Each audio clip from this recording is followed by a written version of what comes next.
तो चलिए स्वागत है इट्स छत्तीसगढ़ यूट्यूब चैनल के और एक नई वीडियो पे। जी हाँ, बताते हैं बेमौसम बारिश पर किसानों को फसल के नुकसान पर आर्थिक सहायता के लिए सीएम भूपेश बघेल ने राज्य के सभी कलेक्टरों को निर्देश दिए थे कि नुकसानों का आंकलन किया जाए और राजस्व पुस्तक परिपत्र 4 और 6 के अनुसार किसानों को फसलों के नुकसान की वजह पर सहायता यानी कि क्षतिपूर्ति प्रदान किया जाए, जिसका जानकारी हमने पिछली वीडियो पे सारी अपडेट आप लोगों को बताई। अगर आपने इस वीडियो को नहीं देखा है तो देख लीजिएगा, लिंक मिलेगा वीडियो का डिस्क्रिप्शन बॉक्स पर। किसानों को नुकसान हुए फसलों के एवज में मुआवजा या फिर क्षतिपूर्ति को लेकर एक बड़ा अपडेट आज के डेट में सामने आया है। बता दें, केंद्र ने मुआवजा देने के लिए इनकार कर दिया है और क्यों किया, इसका कारण क्या है और किसानों को कैसे मिलेगा राहत, इसके लिए पूरे वीडियो पर बने रहिए। और आपने अभी तक इस चैनल को सब्सक्राइब नहीं किया तो सब्सक्राइब जोर से करके रखिएगा, तो वीडियो को लाइक और शेयर भी करके रखिए, क्योंकि किसानों से जुड़ी तमाम बड़ी लेटेस्ट अपडेट लगातार हम इस चैनल के माध्यम से आप लोगों तक पहुंचाते रहते हैं। जी हाँ किसान भाइयों, हम आपको बता दें, सीएम भूपेश बघेल ने जहां कलेक्टरों को यह आदेश दिए थे कि फसलों के नुकसान पर मुआवजा देने के निर्देश के बाद वहीं दूसरी ओर छत्तीसगढ़ राज्य सरकार ने किसानों को मुआवजा यानी कि क्षतिपूर्ति देने के प्रस्ताव भेजकर केंद्र से सहायता मांगी थी, जिस पर केंद्र ने राज्य को आरबीसी के तहत मुआवजा देने से इनकार कर दिया है। आरबीसी का मतलब राजस्व पुस्तक परिपत्र, जिसका हमने पूरी जानकारी पिछले वीडियो पर दे रखे हैं। तो वही खबरों की अगर हम माने तो केंद्र ने आरबीसी के तहत मुआवजा देने से इनकार कर दिया है। जी हाँ, बेमौसम बारिश के कारण खराब होने वाली फसलों के मुआवजे को लेकर केंद्र और राज्य सरकार के बीच टकराव शुरू हो गया है। केंद्र सरकार ने राज्य को आरबीसी के तहत मुआवजा देने से इनकार कर दिया है, जबकि राज्य सरकार ने प्रस्ताव भेजकर सहायता की मांग की है। दरअसल 2 दिन पहले हम आपको बता दें, सीएम भूपेश बघेल ने बेमौसम बारिश से हुई क्षतिपूर्ति का आकलन करने के लिए सभी जिला कलेक्टरों को निर्देश जारी किए थे। किसानों को आरबीसी के नियम 6 और 4 के तहत मुआवजा देने की बात कही गई थी, लेकिन आरबीसी के तहत जो राशि मदद के रूप में किसानों को दी जाएगी वह राशि राज्य के केंद्र सरकार से मांगी है।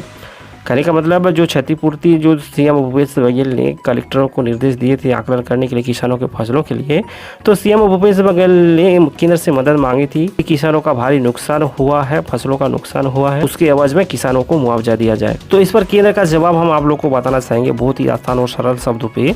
केंद्र ने साफ कहा है कि जिनका फसल बीमा हुआ है उनको पैसा नहीं देंगे। हम आपको बता दें, राज्य सरकार ने पिछले साल दिसंबर 2019 से अप्रैल 2020 तक ओलावृष्टि और बेमौसम बारिश होने के बाद 410 करोड़ 57 लाख रुपए का मुआवजा आरबीसी के नियम 6-4 के तहत प्रभावित किसानों को दिया गया था और इसकी भरपाई राज्य सरकार ने अनुपूरक बजट व अन्य मदों से की थी। अब इसी की प्रतिपूर्ति के लिए राज्य सरकार ने केंद्र सरकार को प्रस्ताव भेजा है, लेकिन केंद्र ने इस पर आपत्ति जताते हुए मुआवजा के भुगतान का पूरा ब्यौरा मांगा है। अब केंद्र ने तो इनकार कर दी है मुआवजा देने के लिए यानी कि क्षतिपूर्ति देने के लिए, तो कैसे मिलेगा किसानों को राहत?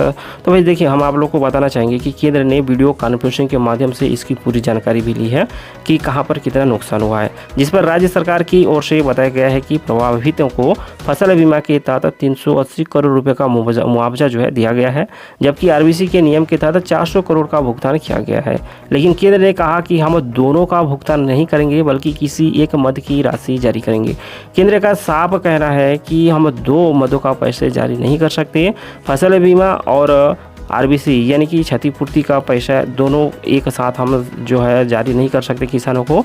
फसल बीमा जिसका है तो उनको आरबीसी को नहीं मिलेगा और आरबीसी जिसको देना है तो उसका फसल बीमा नहीं मिलेगा। कहने का मतलब देखिए, किसी एक मद का पैसा ही केंद्र जारी करने की बात कह रहा है। कहने का मतलब किसानों को अगर फसल बीमा का पैसा मिलता है तो क्षतिपूर्ति का नहीं मिलेगा और क्षतिपूर्ति का मिलता है तो फसल बीमा का नहीं मिलेगा।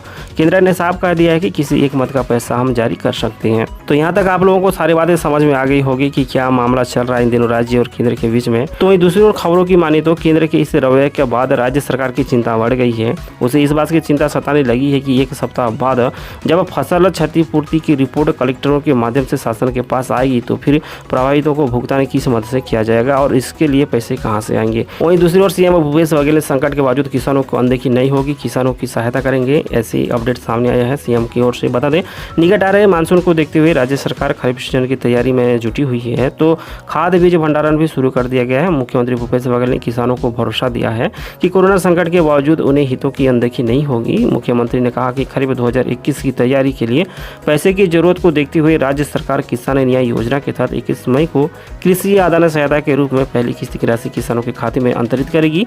इससे किसान अपनी कृषि के जरूरतों को पूरा कर सकेंगे। अगर निष्कर्ष हम निकालें तो भाई देखिए, एक बात है कि अगर फसल बीमा का पैसा मिलेगा तो क्षतिपूर्ति का नहीं, और क्षतिपूर्ति का अगर पैसा केंद्र जारी करता है तो फसल बीमा का पैसे जारी नहीं कर सकेंगे।